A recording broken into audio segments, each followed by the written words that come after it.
First of all, let me tell you that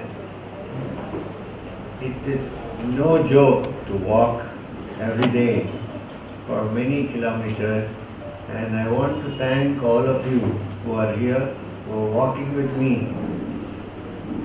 People from this country, and especially people from abroad, who probably have no experience of walking.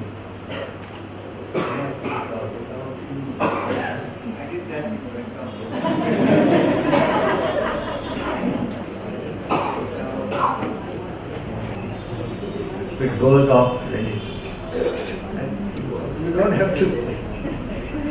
Sorry. So,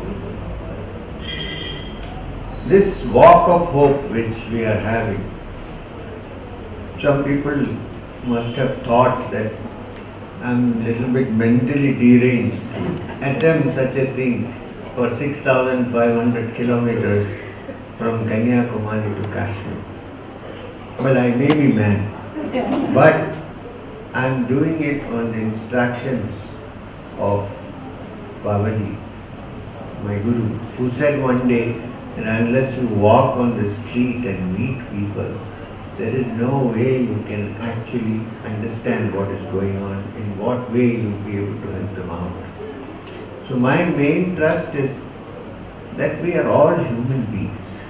There is not a single person who, because he belongs to this religion or that religion or this caste or this, that ceases to be a human being. Basically we are humans.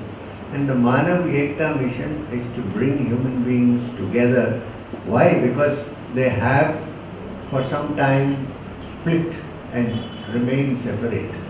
So to cut off these walls of separation and bring all these little ponds and rivulets into the great sea of wonders of humanity. This is my main task. I have no other intention. I am not going to stand for an election, nothing. This is what generally happens with a walk. But we don't have any such intention. And if you watch me carefully, I am not doing the walk by jumping into a car and traveling 10 kilometers, jumping down before the camera and walking. I am walking. I think you have seen that. In fact, I was advised by some people, this walk, get into a car, go for some time, get down and walk when the camera comes. I said, but that is not a Padayatra, it's a Rathayatra. We are not doing that. So I am so glad that with all the blisters and the pains and the aches, you are all traveling with me, walking from place to place, seeing first-hand what's going on. I agree that there are some things to be learned for the future. Like we need to have some pamphlets which are to be distributed to people, because some of them are looking very surprised and happy. They don't know why we are walking. So why are these guys walking? There's only one banner in front, they read it and then humanity, but what is going on? So there must be a simple, cheap made pamphlet which should be distributed to people as we go. Just a handbill in local language so that they understand what is going on. The other is, I also think it is going to happen in a day or two, which is that there should be some kind of a sound system which announces what's going on, who is this mad fellow coming, Sriya, what's going on here, so that people will come to know why we are doing this. And this is not a new thing. This is an ancient system, an ancient thought, an ancient wisdom that we are trying to put into practice, which unfortunately has been kind of made very divisive. 2000 years ago, the Rig Veda said, Egam Sat Vipra Bahudha Vidarti. There is one truth, but the wise may call it by different names. I wish the wise hadn't called them by different names.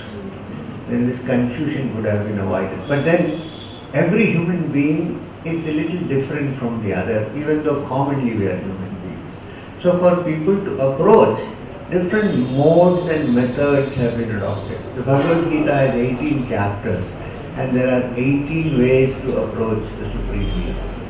One of the earliest scriptures. And if you look, I am going back to another system, another tradition, which perhaps is not particularly Indian in content, but it still contains wisdom, because the wisdom of India is universal. It's not something to do with one country only. There was one itinerant wanderer who wandered the streets of Jerusalem, who did not have a place to rest his head or a place to stay. So if you want to hear the essence of the teaching, which is in the Sermon on the Mount, he said, "Blessed are the peacemakers, for they shall be called the children of God."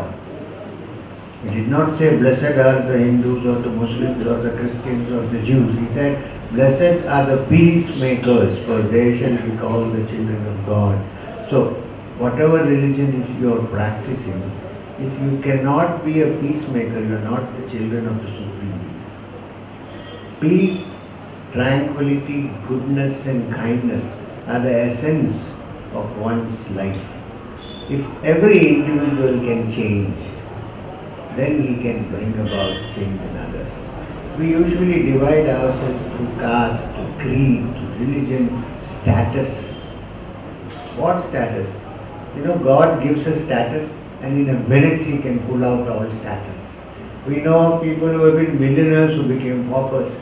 We know paupers who became millionaires. So what is this that we go by? It's the heart that is more important. Sometimes you see such poor. I have been wandering, not now. When I was young, I have wandered from village to village in the Himalayas, sometimes in the plains down. And sometimes you see the poorest of the poor. They see an itinerant wanderer and they ask you, "Bhojan ho gaya hamara? Did you finish eating?" You wonder if they have food at home. They look like that usually. But they are concerned that here is a fellow wandering. Would he have had his food? In the Manu's Dharma Shastra, there is a principle on how people should live. The householder. The householder, if you in the United States, the Western countries, if you say householder, people know, what is this house? Does he have a house? Does he hold it together with him? It means a family life. If you lead a family life, Manu says there are certain special characteristics that are necessary for a household. What are these? One is when the food is cooked and got ready, when the meal is ready, the householder should go out to the gate and 3 times in a moderate voice shout so that people can hear, "Is there anybody hungry here?" And if somebody responds and says somebody is hungry, he has to first feed that person before he eats. This is the principle. If we can even follow 1% of this principle, so many people will not go hungry. In India, it's not a question of not having, it's a question of unequal distribution. There I am with Marx, unequal distribution. So if this distribution system can change, how will it change? It will change only if your heart changes. To be kind. When Krishna says in the Gita that the most important thing to become a great bhakta or yogi is to be sarva bhuta hite. Use the welfare of all living beings in your heart. It is to bring about this that I am walking. I know that if the mind doesn't change, we don't change in our own homes, in our small little circles, we cannot expect to bring about change in the world. So while we walk, while we live in this country, while we walk, while we eat, while we interact with people, show kindness. Even if somebody kicks you from the back when you are walking, don't get angry. Because they're tired, their feet might rest on yours. And when you eat, give full respect for the food that you eat. And because you walk for some time, today and tomorrow will be critical because I know about walking. Third day, fourth day, fifth day, it becomes terrible. Then slowly it moves and then you become fine. So during this period, don't let the pain and the care take hold of your hearts. Be as kind as you always are.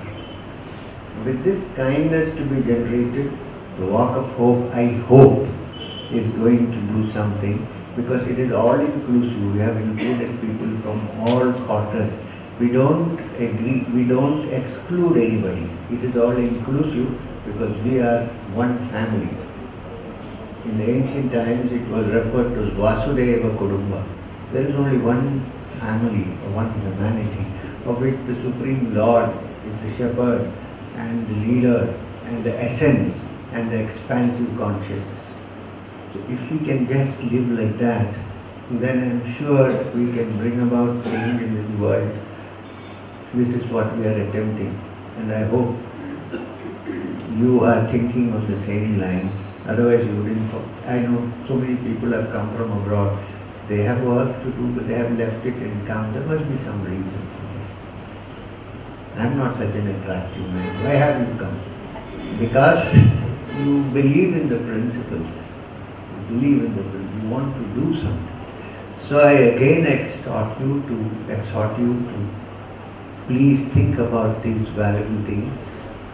And when you go home after the walk, I'm sure many of you may not be walking up to Kashmir. Some others may be joining, some may be coming, some may. When you go back home, let this journey of the walk of hope be an internal journey in your heart, so that you move from anger to tranquility, from revenge to forgiveness, from hatred to love and affection in your own place when you go back, and live together. Practice some kind of meditation which will keep your mind calm and quiet every day, because that is required. Because if you can't center yourself, you cannot spread your awareness to others. So do this, and please try to take it home. And when you rejoin, come back with renewed strength of love and affection. And forgive and forget all the little problems that might come on the way. Because we have to now, if 100 people cannot stick together, are we going to get all the world to live together?